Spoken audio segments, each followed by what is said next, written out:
बात राजा दिलवा के करता के मन हम करी दर्शन चली साथ जाके लागल असरा पूरा दिए राजा जी, लागल असरा पूरा दिए राजा जी। गढ़वा के मेला, हाँ गढ़वा के मेला घुमा दिए राजा जी, देवी माई के दर्शन करा दिए राजा जी।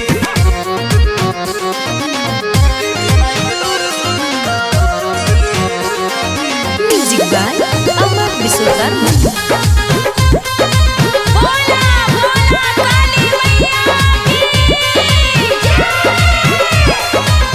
सुनले बानी महिमा हम तो गढ़ देवी माई के, जिंदगी सफल होई माई लगे जाई के।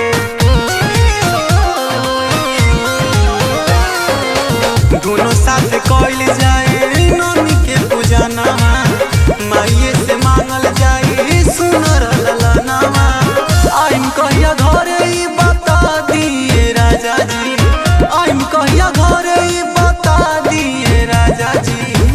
आरा के मेला, आरा के मेला घुमा दिए राजा जी, देवी माई के दर्शन करा दिए राजा जी। देवी माई के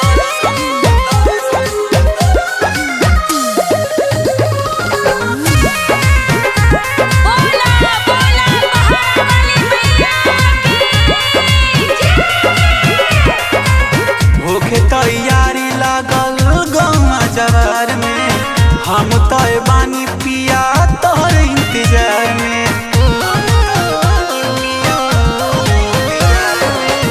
बिकी राहुल अब ना मन ले कहना, कैसे अकेले अब हम जाइम बाजार में।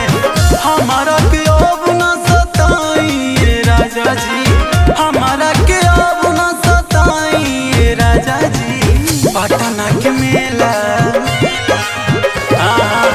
पटना के मेला घुमा दिए राजा जी, देवी माई के दर्शन करा दिए राजा जी। ए जी घुमा दी ना।